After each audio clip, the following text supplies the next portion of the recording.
Cerita Si Kancil dan Buaya, karya Bimbel Rainbow Kids Padang Panjang. Di suatu hutan belantara, hidup banyak satwa, salah satunya seekor kancil yang cerdik. Di sebuah hutan belantara yang luas, tinggal beraneka ragam satwa. Salah satunya seekor kancil. Kancil yang satu ini dikenal memiliki kecerdikan yang luar biasa. Tak hanya cerdik, kancil pun dikenal sebagai satwa yang ramah akan sesama. Seperti suatu pagi, ia melihat seekor induk bebek yang tengah berenang bersama anaknya. Kancil pun yang sedang berjalan menelusuri hutan menyapa bebek tersebut. "Hai bebek, asik sekali kamu berenang." Begitupun kepada satwa-satwa lain yang sepanjang jalan tak henti menyapa dan ia sapa.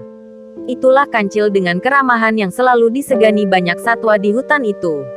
Kancil sangat disegani semua satwa hutan karena keramahan dan kecerdikannya. Tak hanya ramah, kancil yang terkenal akan kecerdikannya ini juga sering membantu satwa-satwa hutan dalam memecahkan masalah. Banyak satwa yang datang ke kancil jika mereka memiliki masalah. Kancil pun dengan senang hati membantu dan memecahkan masalah kawan-kawan. Seperti suatu ketika, saat tengah berjalan menelusuri hutan, ia menemukan 3 ekor anak ayam yang terperangkap di dalam lubang yang cukup dalam bagi mereka. Kancil pun segera menghampiri anak ayam itu dan turun ke lubang tersebut untuk membantu mereka yang terperangkap. Setelah masuk ke dalam, kancil membungkukkan badannya dan meminta anak ayam itu untuk menaiki tubuhnya. "Ayo, kalian bisa naik ke tubuhku. Jadi kalian bisa keluar dari ini dan bertemu induk kalian," ucap kancil ramah. Setelah semua anak ayam berhasil naik ke tubuhnya, kancil pun melompat keluar lubang dan berjalan menemui induk ayam yang tengah kebingungan mencari anak-anaknya. Ia pun melepaskan ketiga anak ayam tadi kepada induknya. Sang induk pun sangat senang dan berterima kasih kepada kancil yang sudah membantu anak mereka. Tak hanya induk ayam, ketiga ayam tadi juga bersorak kompak mengucapkan terima kasih kepada kancil. "Terima kasih Tuan Kancil," ucap ketiga anak ayam itu girang. Kancil melihat pohon buah-buahan di seberang sungai dan ingin menyeberangi sungai deras itu. Setelah berjalan-jalan, kancil pun mulai merasa lapar. Ia menepi untuk memakan rumput yang ada di sekitarnya. Setelah makan rumput, kancil berkata, "Rumput saja ternyata tidak membuatku kenyang." Kancil kemudian terus berjalan di tengah teriknya matahari hingga dirinya tiba di sebuah sungai yang ada di dalam hutan. Ia mendekati tepi sungai untuk sekedar menghilangkan dahaga setelah berjalan-jalan dan makan tadi. Setelah puas minum, kancil yang tengah memandangi sungai langsung berbinar ketika melihat sesuatu yang menarik ada di seberang sungai. Hal yang membuatnya tertarik adalah pohon buah-buahan yang dapat menghilangkan rasa laparnya tadi. Namun derasnya air sungai tidak memungkinkan kancil untuk menyeberangi sungai tersebut.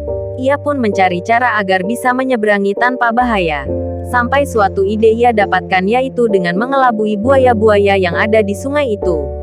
Kancil menyeberangi sungai dengan mengelabui para buaya yang ada di sungai. Seekor buaya keluar ke tepi sungai menghampiri kancil yang terlihat senang. "Hei Kancil, ada apa kamu ke sungai? Apa kamu mau menjadi santapan kami?" tanya buaya itu pada kancil. Kancil pun menjawab pertanyaan buaya dengan senang hati. "Aku mempunyai berita baik untuk kalian semua. Aku membawa daging segar dari raja dan diperintahkan untuk menghitung jumlah buaya yang ada di sungai. Kalian cukup berjajar di sungai dan nanti akan aku hitung." Merasa senang mendengar kabar kancil membawa daging segar untuk ia dan teman-teman buaya lainnya, buaya tadi kemudian menyanggupi permintaan kancil dan memanggil seluruh buaya yang berada di sungai untuk berjejer hingga membentuk jembatan. "Sudah siap," kata semua buaya bersemangat. Kancil pun dengan girang melompati buaya dan pura-pura menghitung buaya-buaya yang sudah berjejer membentuk jembatan itu. Setelah sampai ujung, kancil pun melompat ke tepi sungai. Lalu ia berkata, "Terima kasih para buaya. Berkat kalian, aku jadi bisa menyeberangi sungai ini." Setelah berkata seperti itu pada buaya, kancil langsung berlari kencang meninggalkan buaya yang marah karena perbuatannya. Kancil pun dengan bebas memakan buah-buahan yang ada di seberang sungai untuk menghilangkan rasa laparnya. Pelajaran yang bisa diambil dari cerita kancil dan para buaya. Pesan moral yang bisa didapat dari dongeng anak kancil dan para buaya adalah kancil menipu buaya agar bisa menyeberang sungai dan mendapat keinginannya. Itu kemudian membuat buaya menjadi sangat marah kepada kancil. Ini bisa menjadi pembelajaran bahwa semua perbuatan jelek hanya akan menambah musuh. Jadi lebih baik menggunakan kecerdasan hanya untuk hal-hal baik saja agar lebih banyak orang yang menyegani. Itulah pelajaran yang bisa diambil anak mama dari cerita yang dibacakan mengenai kancil dan para buaya. Tetap ajarkan anak untuk selalu berbuat baik kepada semua orang dan tidak menyalahgunakan kepintarannya ya, Ma. Wassalam. Bimbel Rainbow Kids Padang Panjang. Handphone 081273819630